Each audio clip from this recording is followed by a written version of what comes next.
right. You're right on time for the summit. It's another installment of this amazing program that allows us to scale the heights to try and make sense of some of the topics that we bring right here on the table, but of course also the kind of personalities and people that we bring right here to share their perspectives on key national issues. Plus, of course, sometimes we scale the heights also to go beyond our regional borders right here in Rwanda. Of course, you are now in session with us. As always, my name is Eugene Anangwe. Thank you for making time. And of course, this program is not just for us within these four walls. It is an open conversation. And you can always be part of this conversation by joining us across our social media platforms or digital platforms, if you may. And of course, we are live on our X platform, RBA Rwanda, that is at RBA Rwanda. And you can also check us out on the YouTube platform. We are also live streaming right there, right now. Of course, on these platforms, all you need to do is join us by adding the hashtag #TheSummitRW. It becomes easier for us to track your feedback, and we'll be able to sample some of them in the course of the program. You can also tweet me directly at Eugene Anangwe on the X platform, and I'll be happy to sample your feedback in the course of the program. Tonight on the program, we are actually discussing a very important conversation right here, trying to shine a spotlight on Rwanda's judicial system. And of course, we're going to narrow down on the journey towards tracking down of the fugitives of the genocide perpetrated against the Tutsis right here in Rwanda. What has been the journey like? And of course, we'll be hearing from key experts who will be helping us to make sense out of this conversation. But like I said, you can also join this conversation and be able to put your voice to this particular conversation ahead of Kwibuka 30. Thank you so much for joining us, gentlemen. Of course, we have none other than Siwa Inore John Bosco, the National Prosecutor and Head of Genocide Fugitives Tracking Unit. Thank you very much for joining us on this program. Also with us is Janvier Waingana, who's a Legal Affairs Officer and Commissioner for the Ibuka Association. Thank you for making time. This is a pleasure, Mr. Nangwe. Asante sana. It's been very hot. I don't know how you are coping with the weather. Everybody's complaining about the heat in Kigali. How are you coping? We're a bit conversant and familiar. So you're used to this? I've already got the local color. Gotten it. Okay. So that's not the conversation we have today. Let's get down to this, because it's been almost a quarter of a century now since the genocide that was perpetrated against the Tutsis here in Rwanda. And a lot of people might be interested in understanding the journey towards beefing up the country's judicial system, but of course also towards the aspect of tracking down the perpetrators of this heinous act that happened here in this country. I want to start with you, Jean Bosco, just to try and understand. Take us through the journey of the transformation of the judicial system here in this country. We started from somewhere after the genocide against the Tutsis in 1994.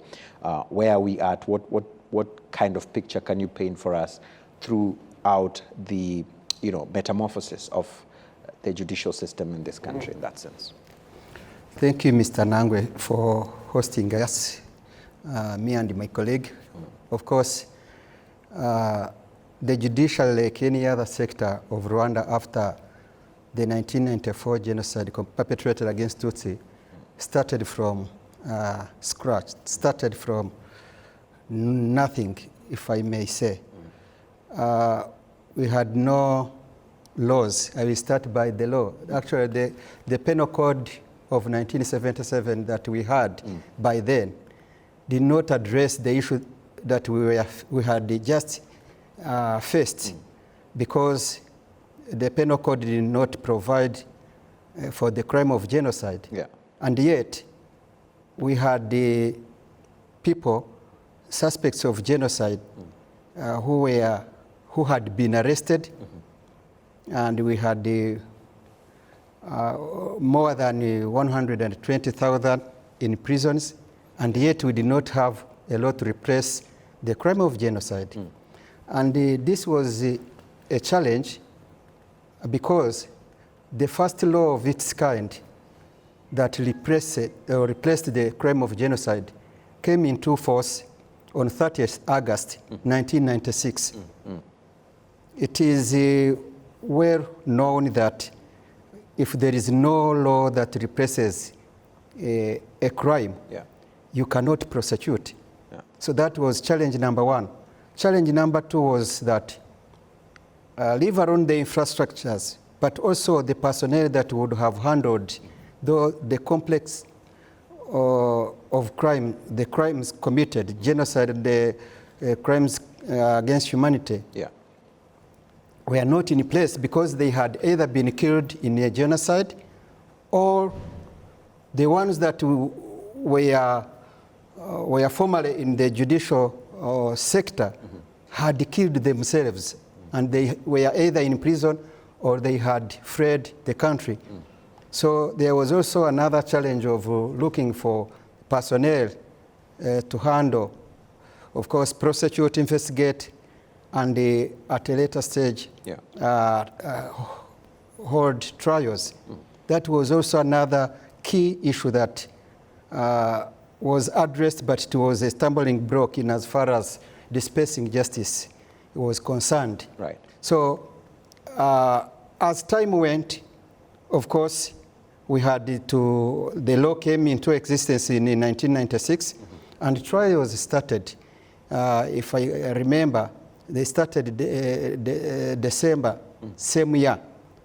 And that's where we started because, of course, the prisons were overcrowded. The people in prison needed justice.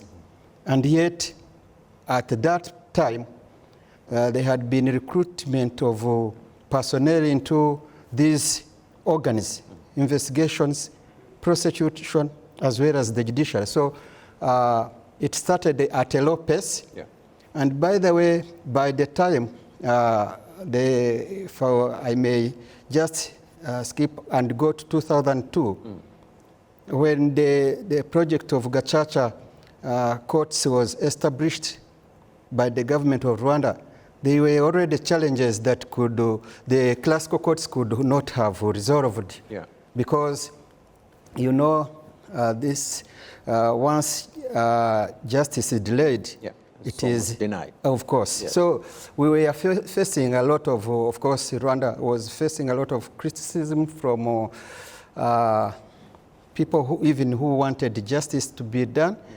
And of course, in 2002, about 600,000 cases had been prosecuted. But you would wonder how many years it would have taken to handle 120,000 cases of suspects that were in prisons. So that's how actually the government thought of Gacaca courts. So it was after Gacaca courts were established in 2004 that the prosecution, the idea of, because some of the cases, the road work that were in prosecution were now part of some cases to be handled by Gacaca courts. Now, it was in 2005 again and 2006 when the government of Rwanda again thought of establishing a tracking fugitive unit that would follow the suspects who had ran away, hoping that they will get safe haven after they have committed genocide. So in 14th November 2007, a unit was established, Genocide Fugitive Tracking Unit was established under the National Public Prosecution Authority, and given a mandate to liaise with the hosting countries. First of all, investigate the whereabouts of those who were suspected to have committed genocide and ran away, and bring them to book, liaise with the hosting countries, make those countries hosting them to be aware of the presence of the genocide fugitives in their countries, and do something. And that's where actually we started. But again, we were given that task. There were a lot of things to do. In 2004, there were some reforms, legal reforms. Of course, these legal reforms were, again, very important for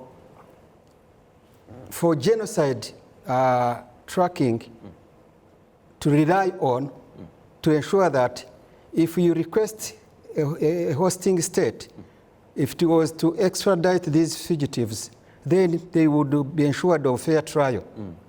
Their rights would be assured that they will get fair trial. And that's how, in the process of reforming, doing legal reforms, an extradition act was enacted in 2013. Yeah. Also, the transfer law was also enacted in 2007, amended in 2009 and even 2013. And also the mutual legal assistance, because we are talking of returning back a fugitive whose presence is no longer on Rwandan territory.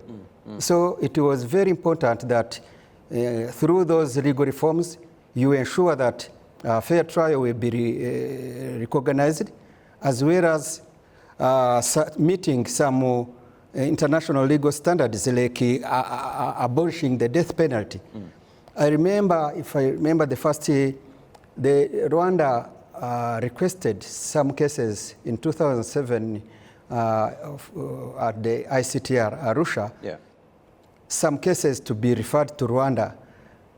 It was not until 2011 in the case of Ja Winkindi that the ICTR had trust in what we had put in place to ensure that indeed once these fugitives were to be returned, they will be treated with a fair trial. And as I can say, the milestone we have moved, we are now we have through those rulings, there is now the case of the legal reforms have been done. Of course, we had also building infrastructure such as the courts. Of course, when we are talking of returning people to be treated fairly, they need also to be the facilities, the detention facilities also. So we are part of the infrastructures that were put in place.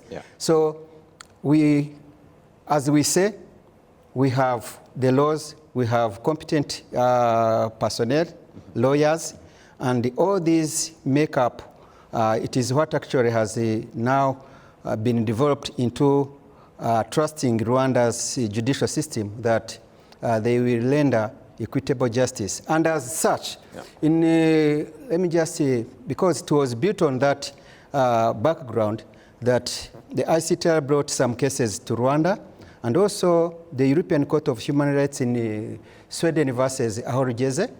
In that case, they trusted. It is a ruling that confirms that the judiciary of Rwanda is independent and impartial, and it can deliver equitable justice. So we have legal frameworks, we have the infrastructures, yes, but we have also managed to bring some of the cases.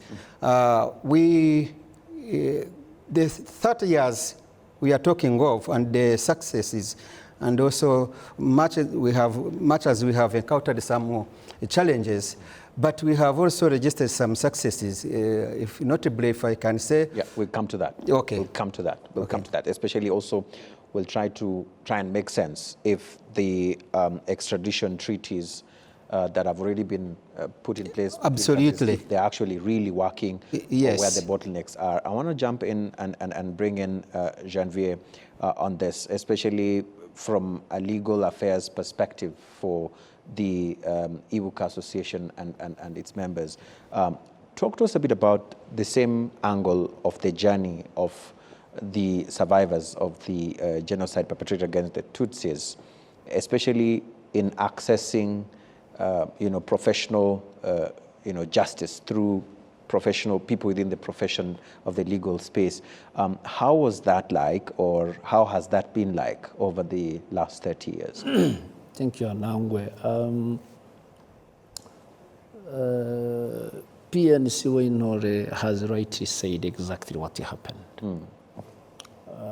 An executive summary of past 30 years. It's a critical and it's a critical exercise. But as he rightly said, Rwanda judicial system started on scratch from zero. Why? Because remember, worldwide, the justice custodian is a government. And the genocidal government, which was overthrown by 1994, was a bit focused on planning, executing, and oppressing Tutsi on the ground of ethnic belonging. So they never planned for justice. They planned to kill people, not planned to deliver justice. Right. That was a ground of shortage of institutions, a shortage of legal framework, a shortage of infrastructure, a shortage of authorities and other legal instruments. There's no need of exactly repeating what is said. Correct. There are actually two arms. There's an internal arm where the Rwandan government tried its level best from scratch to where the justice is now, where genocide survivors could benefit from legal system. But on the other hand, was international arm. Right.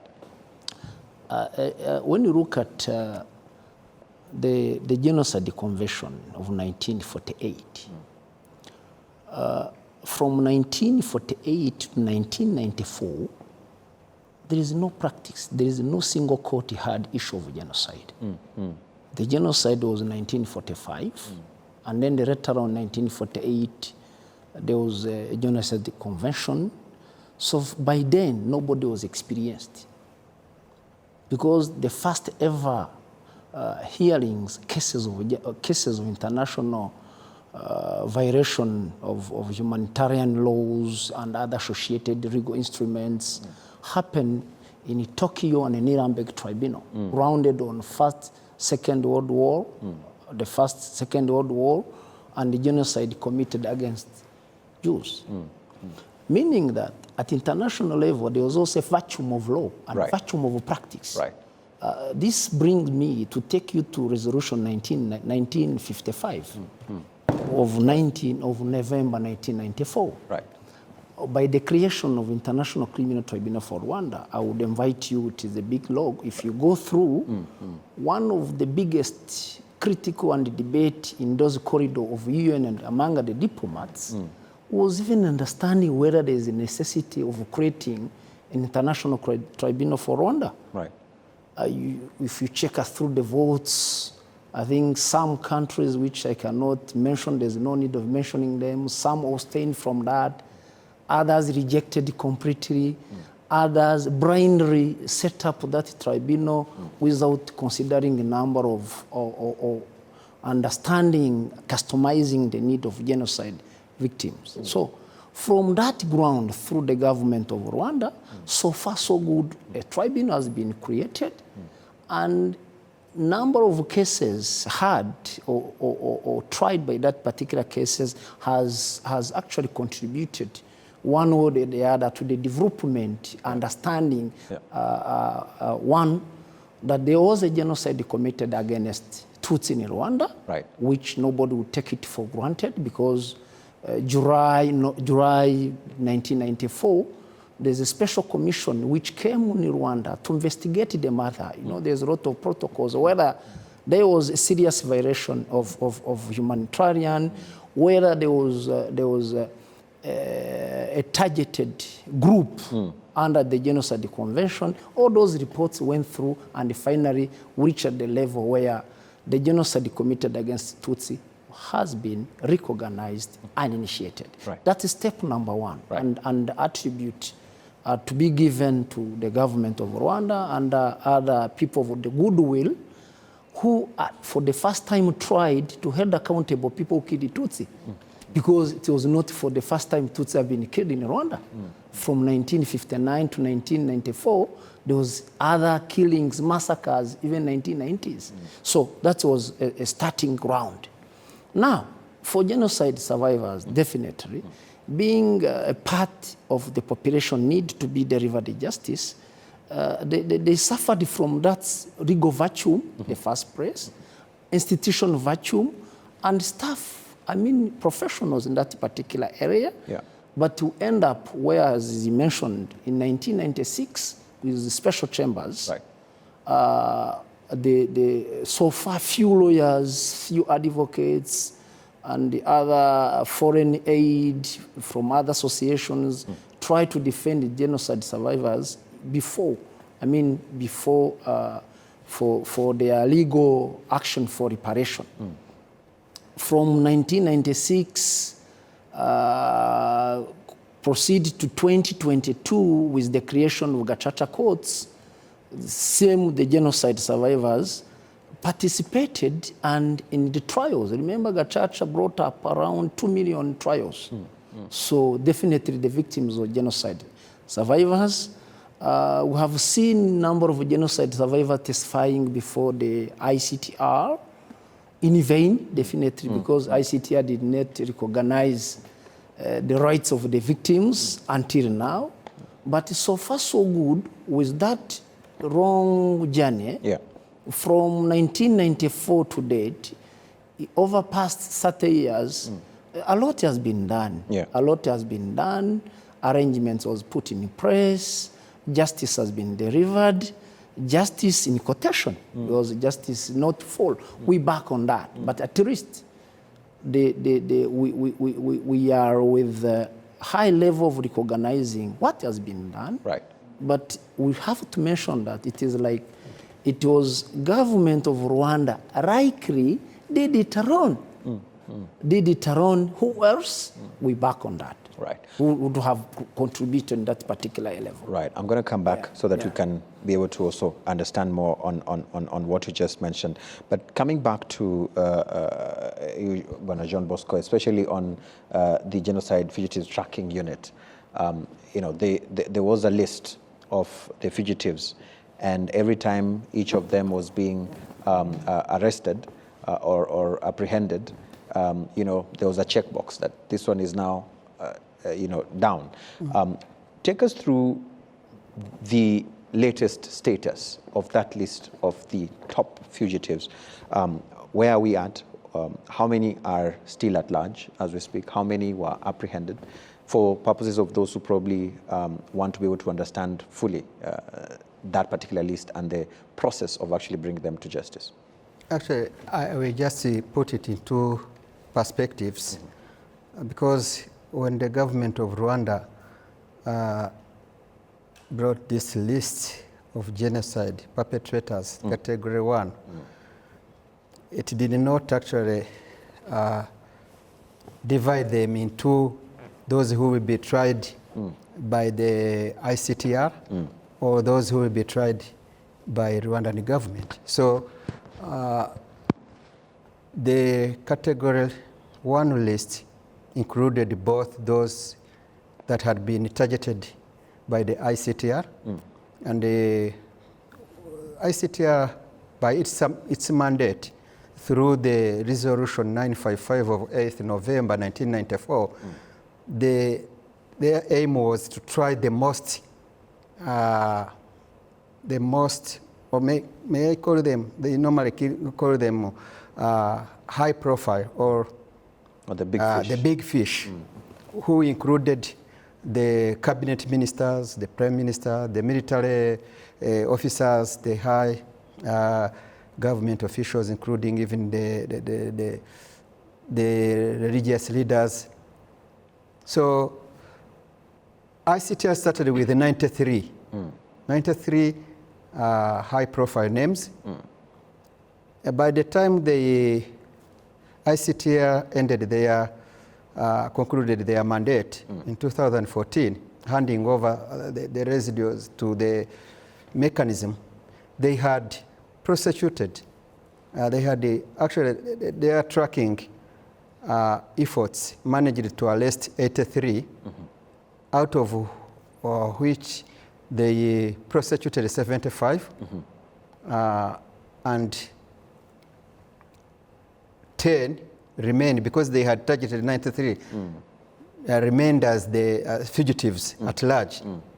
Before they closed, the one died and the 9 remained.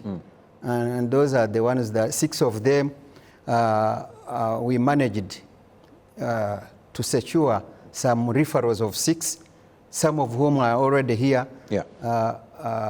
In the names of Zhao Nhindi, then the Benradar Mnyejishari, and also Ntaganzwa. Those are the 3 who were brought from the ICTR referrals.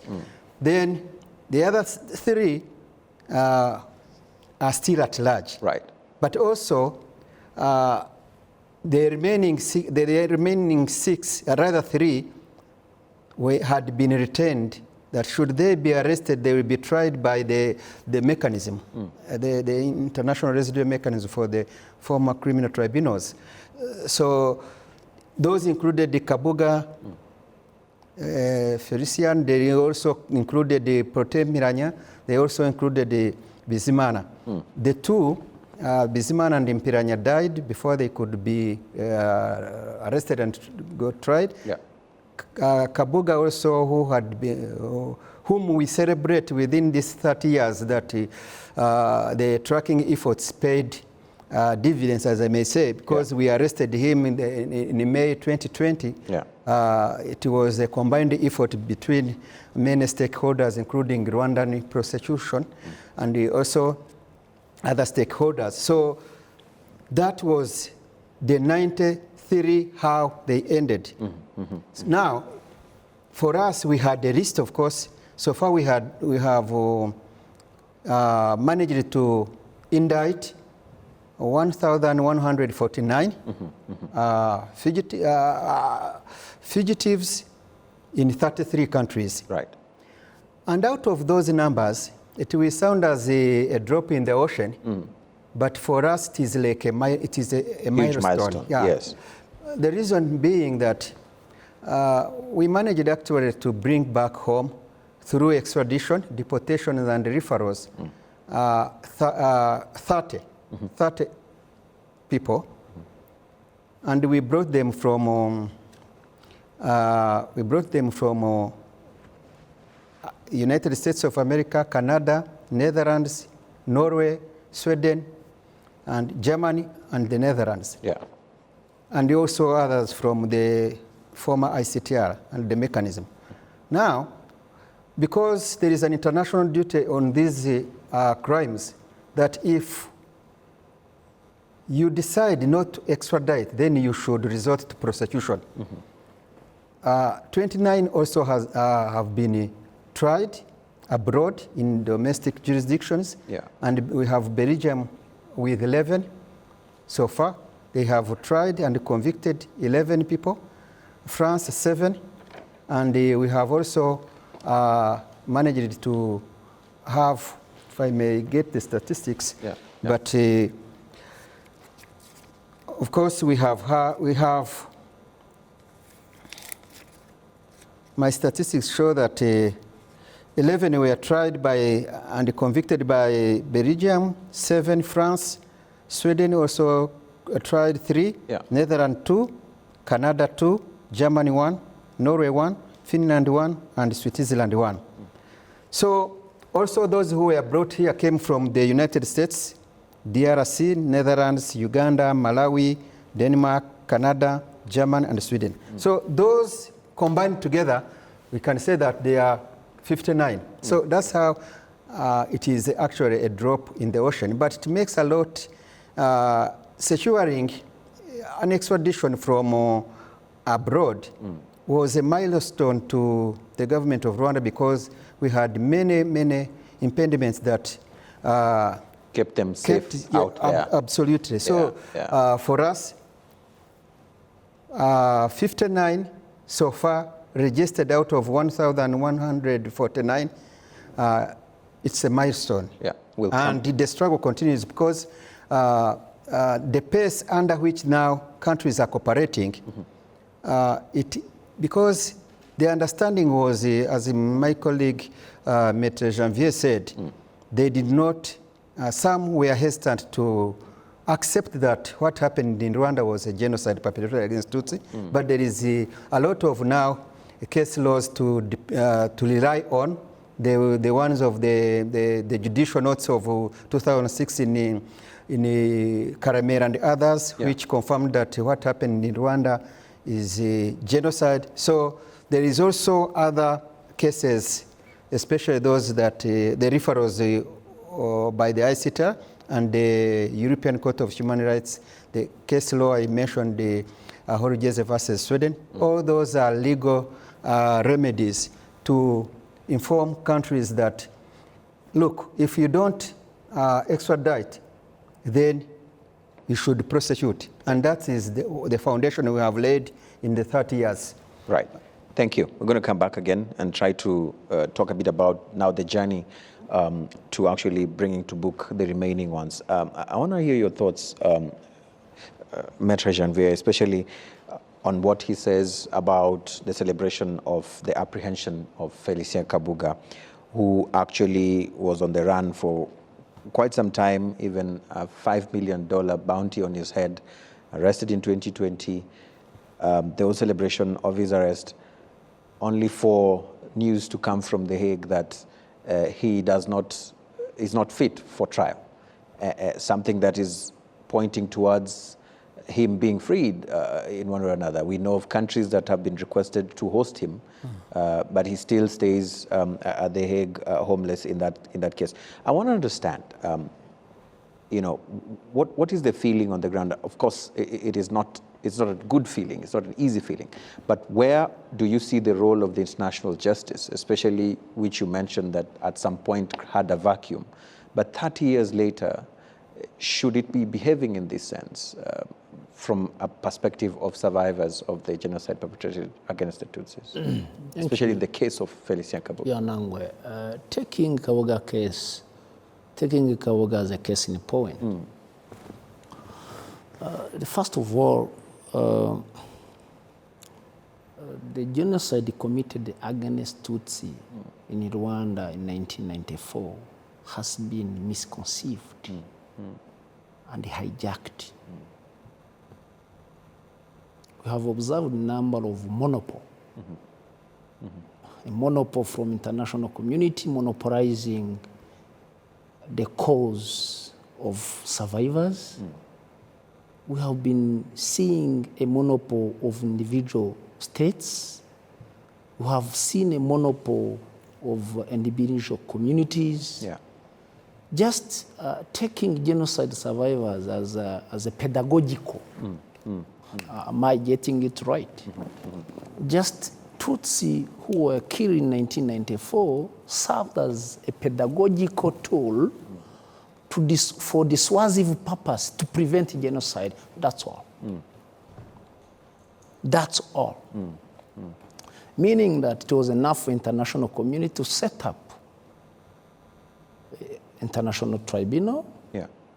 It doesn't matter the outcome, whether survivors are benefiting from that or not. This is exactly what happened. If you go through the statute of that famous tribunal of 1994, which contributed definitely one way, but as a missed opportunity for genocide survivors. Right.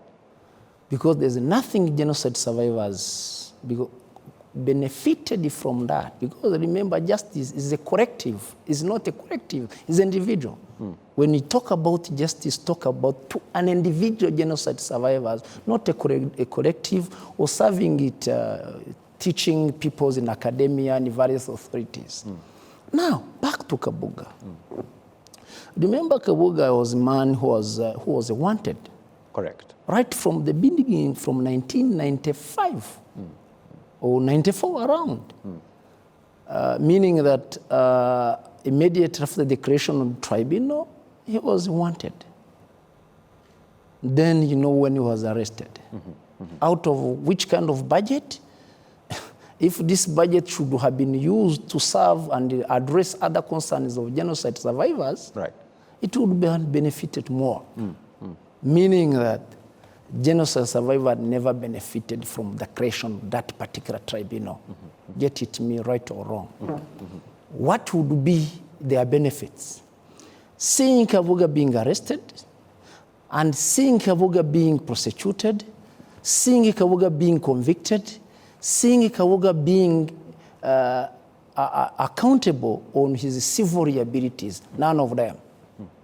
Those are clear indications. So nobody will convince me or convince any other genocide survivors that there was a work done on Kabuga. It's a nil. Take it as a nil. People celebrate it, decorate it in their own way, but in genocide survivors' perspective, no work done on Kabuga. No work done on No work done on Kabuga. Now, why no work done on Kabuga? Let me tell you one thing. Do you expect that? Can you know that Mr. Kabuga has declared that he is not in position of standing the trial where a number of genocide survivors has been deposited in 2011 and died before his case, promising them that let us go and receive their testimonies so that it could serve the justice even at the days of theirs. So, in short, no work done on Kabuga in perspective of genocide survivors victims. Right. Powerful. John Bosco, I mean, how does this come up as a retrogressive perspective in the pursuit of the fugitives, especially a big fish like Felicien Kabuga, who we could see go scot-free after all these years of tracking him down? Let's talk a bit about what are the potential possibilities of still bringing him to book. Are there any windows? Are there any routes for those who are watching and want to understand probably the legal perspectives that could still ensure that genocide survivors are still able to see those key pillars that would make them feel that justice has been served? I don't see it happening, and maybe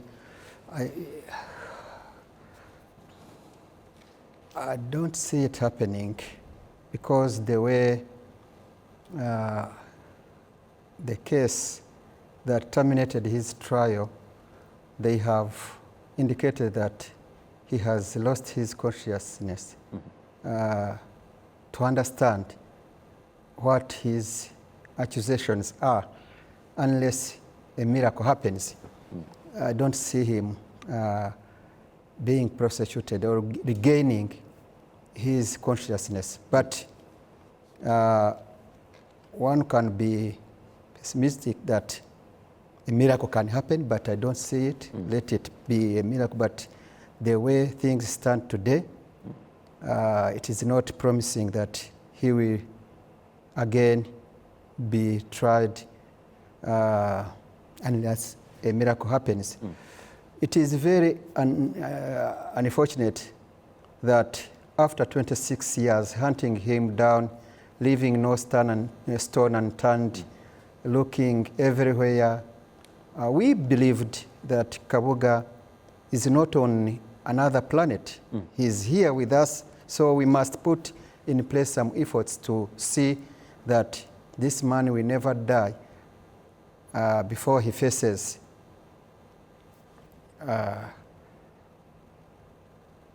we expected that we could do together with our stakeholders and find him and let him face trial before he dies.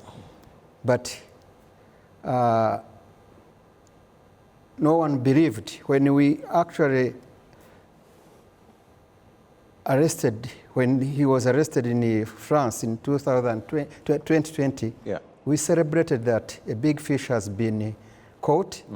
And our celebration, especially we in the prosecution, was based on the prima facie case we had identified. We had brought we had evidence, comparing evidence, which we thought the office of the prosecutor, the mechanism would rely on to bring him to book. So unfortunately, there is evidence, but yet a suspect has been arrested, yes, but he is unconscious to continue the proceeding. So this is something that we cannot do anything about. So indeed, maybe what The only remedy I can see is that there is still a room maybe of pursuing the civil remedies to the victims. And that one, it's the civil parties can initiate that, and I think some of it has been initiated in our courts of law here. So we wait for the civil remedies, but it is, all of us were left speechless when we heard that he lost his consciousness, and a case against him has been discontinued. So I don't have anything to add on. Right, right. Maitre Janvier, you mentioned, and you said it categorically, that no case or no effort on the Kabuga case. I'm trying to stick on this for some time because it's a very high-profile case, especially on the conversation we're having tonight. For the survivors and for the victims of the genocide perpetrated against the Tutsis, what would give them solace, especially on this case? He mentions the initiation of other processes that could be able to support in that area of giving solace to the victims and those who actually lost their lives in this genocide against the Tutsis. What would you want to see? The first thing is people to acknowledge that Kabuga case and other cases which did not meet the requirements of a real justice in all aspects, because the justice covers the criminal liability and the civil liability. The first thing is recognize that there's no work done. That is starting point. And set aside other perceptions of celebration, of decoration, of protocols, of reporting. That's first step. Yeah. Step number 2 is accepting that in a genocide survivor's perspective, there was a darkness. A darkness from the tracking, from the arrest, from prosecuting, and from sentencing. There's a darkness. So wherever there's a darkness, any reasonable person, any custodian, or any other person of goodwill should shed more lights. How? By setting up an independent investigative committee to shed more light on what happened. What happened to Mr. Kabuga from 1995? Why ICTR with all those arsenals? Huge contribution, huge budget, huge tracking expert worldwide. 500 billions delivered award by the government of USA. Kabuga moving from Rwanda to be arrested in France, in part of France. Kabuga holding a number of many passports, national passports. Kabuga practicing business and opening up accounts in various countries. Kabuga gaining more assets and more property doing business worldwide. Kabuga being arrested and then spending a number of good years in the UN detentions, and later on reports of medical expert having and providing dissenting opinions. Judges providing dissenting opinions. So that's clarity must be done.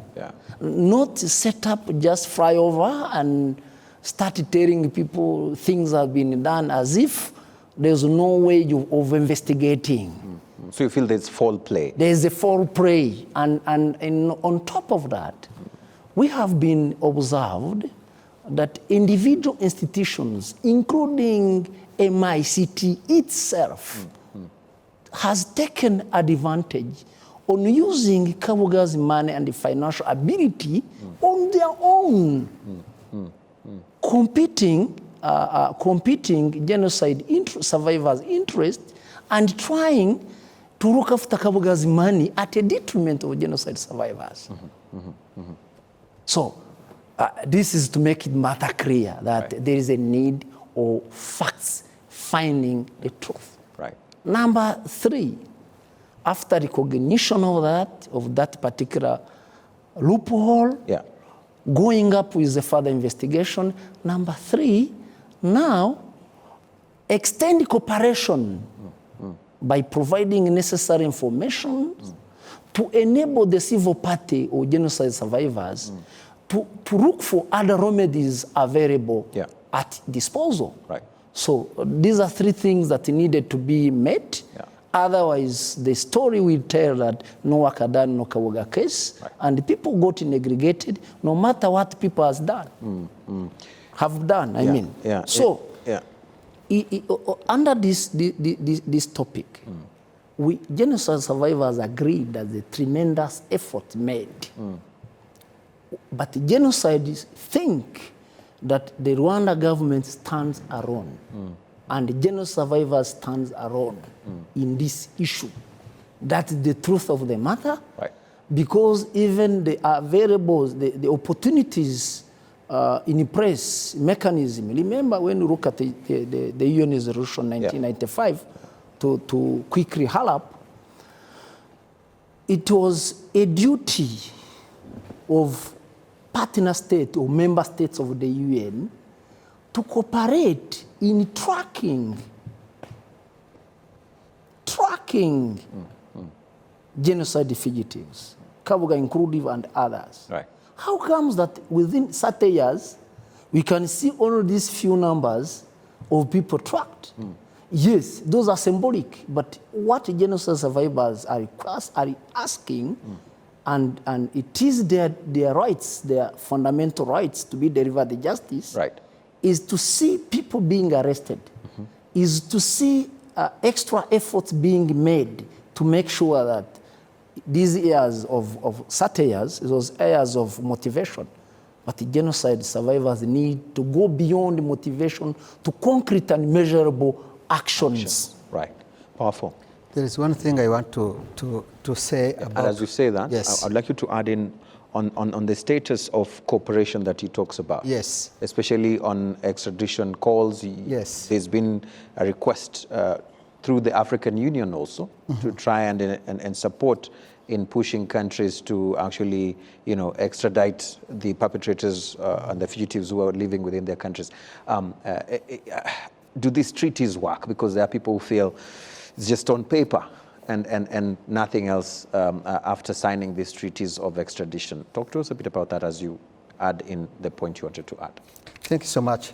I just want to highlight some of on Kabuga that the situation would not be, if he had not been arrested in 2020, as we celebrate the 30 years of what we have managed to do after post-genocide in 1994, we would be still discussing as a total failure for having failed to arrest Kabuga.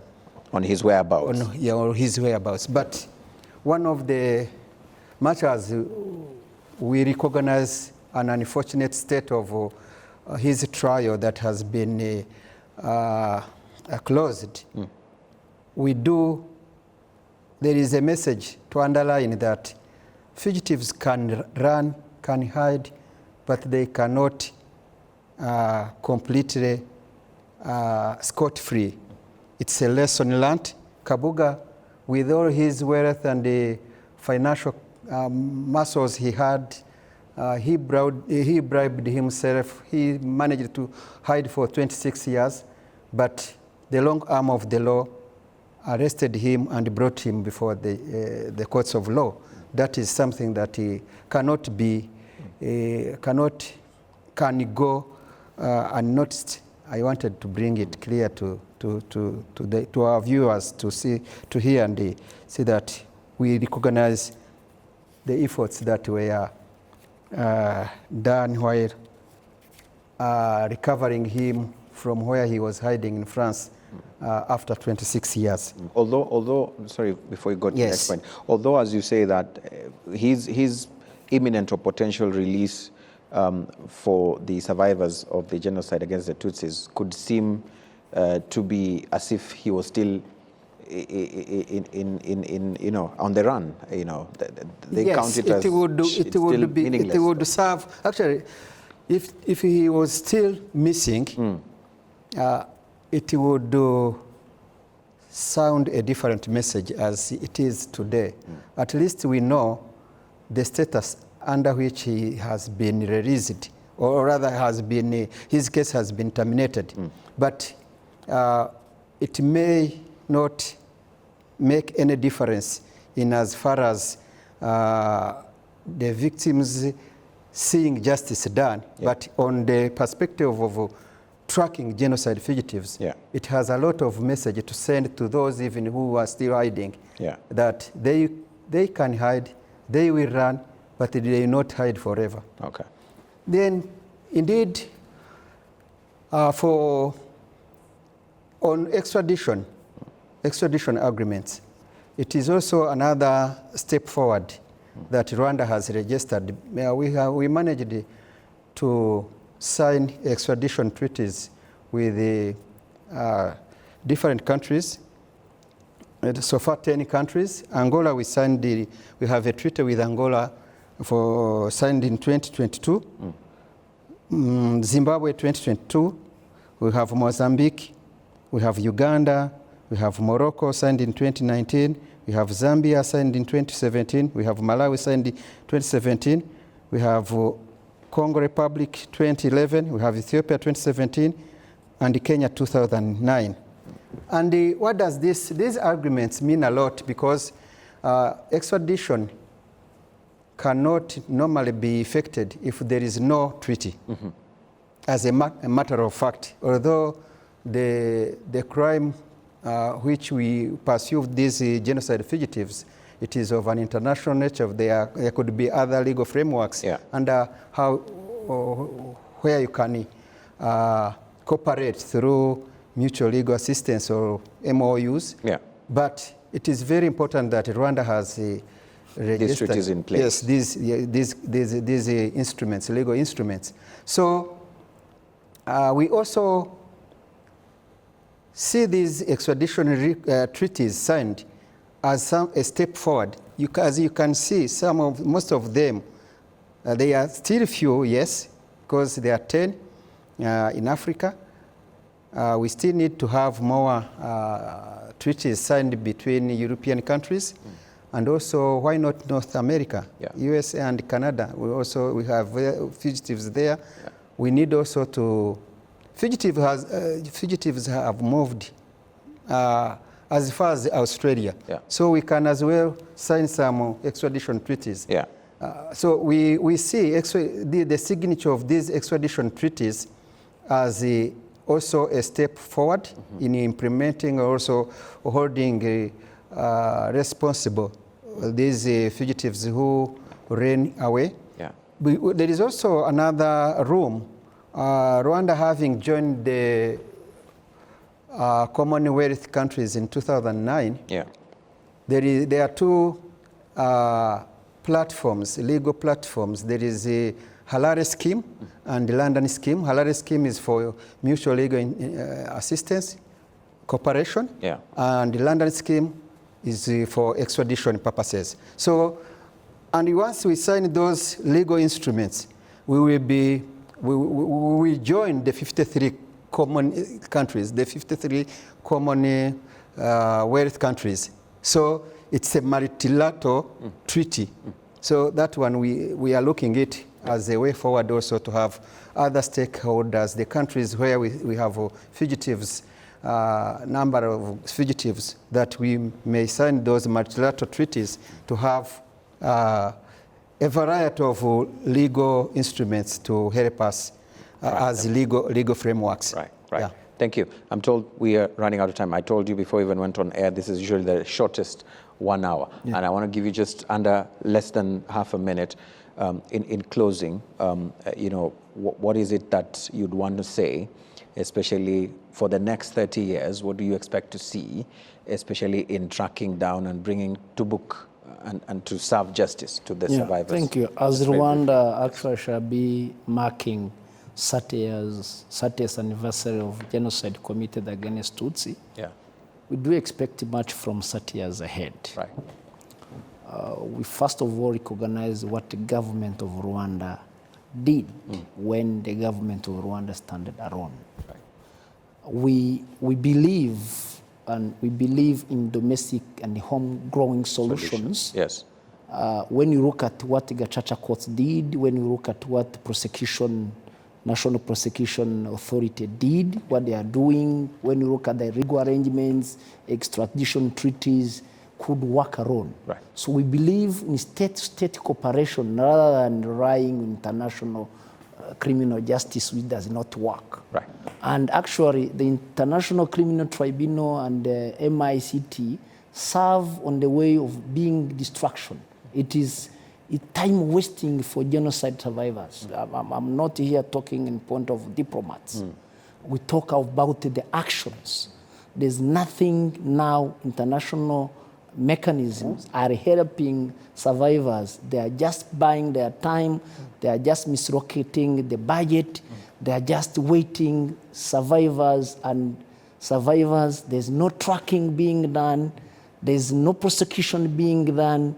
There's no sentencing being done. There's no detention of convicts being done. They're just being there to leisure, taking their time and wasting people's and taxpayers' worldwide budget. So we better go and rely on homegrown solutions. Yeah. Together we stand. Right. That sound is actually an alert that we need to close the program. And it's a conversation that we've started just to set the tone for what we'll be discussing along those lines. And so I'll definitely give you more time and other opportunities for us to have this kind of conversation. I want to say thank you so much for making time. And for you who've been watching, I want to say thank you for making time and being part of this particular conversation. Let's keep talking. The hashtag to always use is the Summit RW. We'll see you again, same time, same place next week right here. As always, my name is Eugene Anangwe. Goodbye.